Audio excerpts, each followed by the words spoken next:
We are going to cut a path of righteous anger through those hordes of maggots, and we are going to survive if it kills us. I didn't realize 6teen had a 2-part zombie-themed special at the end of its first season. It's kind of crazy, because the season that ended on a Halloween episode gets a Halloween special, right before season 2. You'll never believe how these 6 teenagers deal with a complete zombie outbreak in their mall. Like, no longer is this a show about 6 teens going through different relationship issues or growing up in puberty and all this stuff. Now, this is a zombie outbreak special. So after multiple requests, I'm finally able to dive into 6teen Night of the Living Dead. And you know what, guys?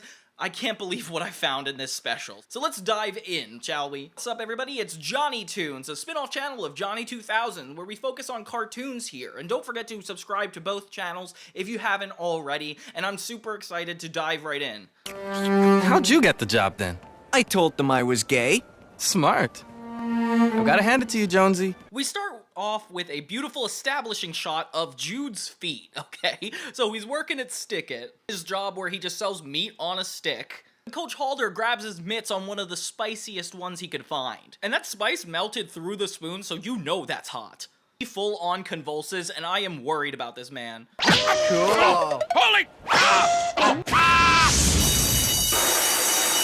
We get a spooky shot of, like, this ominous figure walking toward the main cast set, and you think it's a zombie because of the name of the episode, but it turns out to be Jen with a zit, and these recurring jokes with her having a zit being worse than the zombie outbreak is gonna be really funny, so stay tuned. Well, from back here, I can kind of not see it. Caitlin's still in a relationship with this guy, Talon, when Trisha shows up to get one of the lemonades. She is actually acting really weird. It's clear that she is a zombie, which is insane. I don't know how Caitlin doesn't pick up on this. This is her former friend, so I guess she's just taking on the role of a stranger in this moment. Okay, whatever. Jude's relationship with Star is weird because he's, like, trying to do this reverse psychology where he waits for her to come to him instead of vice versa, which is kind of nuts, Jude. Come on. You'll never get her back if you don't make a move. You did puke in her mouth, man. Jonesy brings up his new job at Not Quite Naked, where he's told them that he's gay, so he stare through a peephole at the women changing there, which is insanely inappropriate and offensive. I can't believe they're even doing this in the special. Like, what does this have to do with zombies? Hey. Dude, what of you? This is awesome. Wait, here comes someone. Jackpot. Jonesy, this is insane. You can't do this.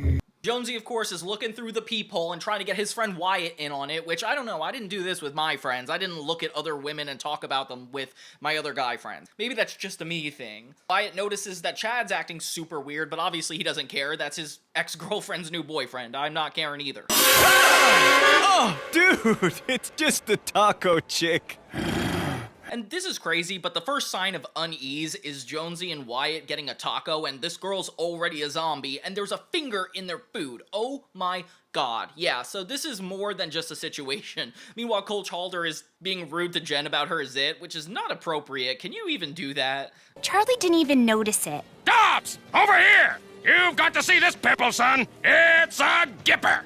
Jude doesn't realize that his customers are a zombie, and yeah, I feel like the first time they notice is when Jonesy's looking through the peephole to see one of the customers is acting insane. And that's when they all realize, like, okay, maybe there's a zombie outbreak, as one would assume.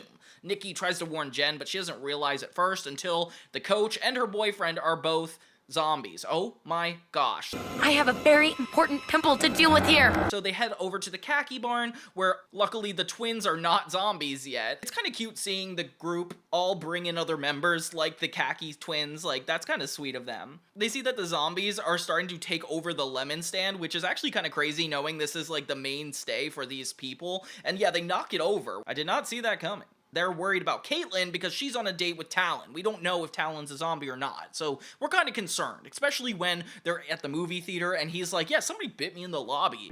Oh, hun, do you want to go? Nah, I'll be fine. It's not deep. I'm like, dude, that is not normal. You should definitely see somebody about that. The group saves Caitlin just in time, trying to warn her, and yeah, it's really hard for her to let go of her boyfriend, which is so funny because he's apparently this really sweet guy, so she's willing to date him if he's a zombie. I don't know about that, Caitlin. So she kind of tries to look the other way, but they convince her that this is not the right idea. We get Darth, who's still not a zombie, so funny that they decided to put him into the group too. And yeah, this is when things start really picking up the pace. Like, every zombie is headed toward these group of people.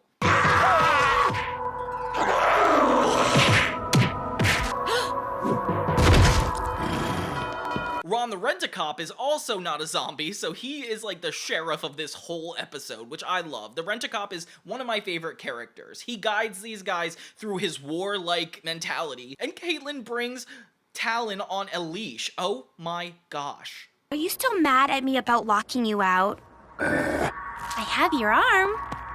Caitlin, get back in here! They're lucky there's like a lot of people that still aren't bitten yet, honestly. Like, they've got a big group together. It feels like a field trip, if anything. My favorite part of the special so far is how long it's taking all of the characters to realize how everybody else is a zombie. Like, Nikki's is the funniest, thinking that they're just the regular customers. But yeah, like, this point took a while. Ron has Jen go into the penalty box, her job, to get a bunch of weapons from the sports store. Like, that's kind of a good idea. So she runs in to do that. It has beep tones that you can program yourself, 67 channels, and a forward... That's enough, son. Ron just forces Caitlin to get rid of Talon, which, aw, that's kind of sad. Talon tries to reach Caitlin, but he gets his arm severed and the gate shuts it. Oh my gosh. So Darth switches on the TV at the electronics store, and we get to a news program where we reveal that the mall is infected with zombies, yeah, and it's getting worse. Oh my gosh. So yeah, so this is a big issue outside of just the mall itself. If any people are still inside the mall,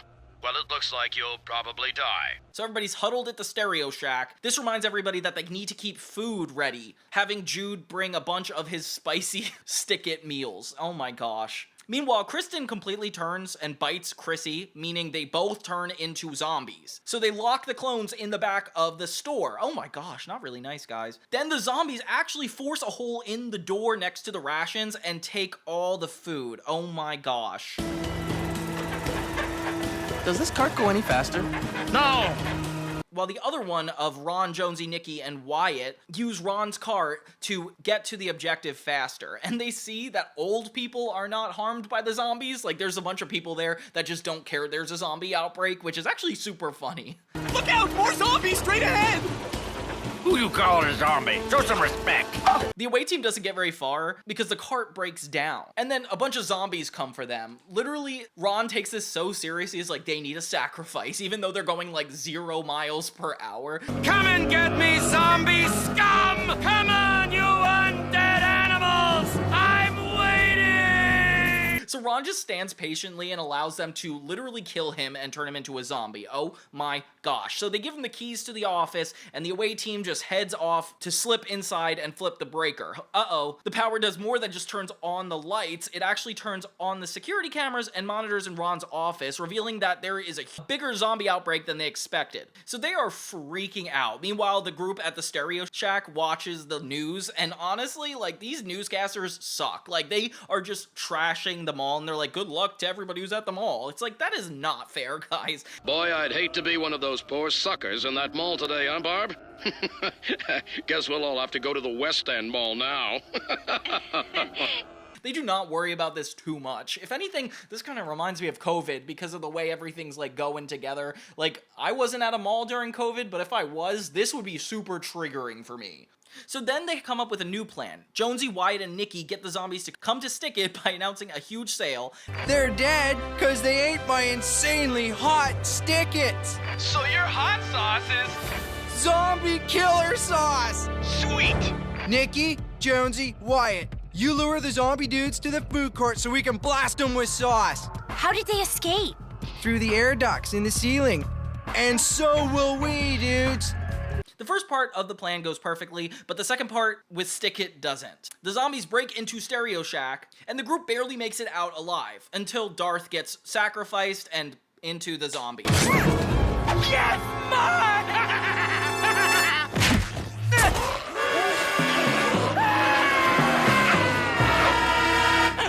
It's that we have these extra characters so the main characters don't get stuck, but yeah, it's getting a little obvious at this point. So the survivors are whittled down to 7. Caitlin, Jen, Jonesy, Jude, Nikki, Wyatt, and a stranded Star. Oh my gosh, Star gets the short end of the stick at every time. On Vegan Island, and they barely rescue her from the rising tide of zombies. Hey, brah, need a lift? Except for Jude, who goes off to rescue Star, which is actually really nice of him, thank God, because in the beginning of the episode, I didn't know what he was gonna do. Soon, all 7 of them are at Stick It, ready with their hot sauce and squirt guns to kill the zombies. One of the soldiers is not ready, though, because Caitlin is still broken up about Talon. Exactly how long did you say this depressed phase would last? I'm not due to hit my angry face for another, 4 days or so. Caitlin, have you even considered what Talon was thinking? Turning into a zombie when you were just getting to know him? And how selfish was he to go all undead on you just before the prom? I mean, how could he do that to you? Yeah. So Nikki is able to talk her back into action by turning Talon's zombification into ammunition and get Caitlin able to fight, which actually revs her up, and she starts mowing down zombies as soon as they arrive, which actually really works in their favor. Jude and Star reunite, but then things get really dark when we see Jen get bitten.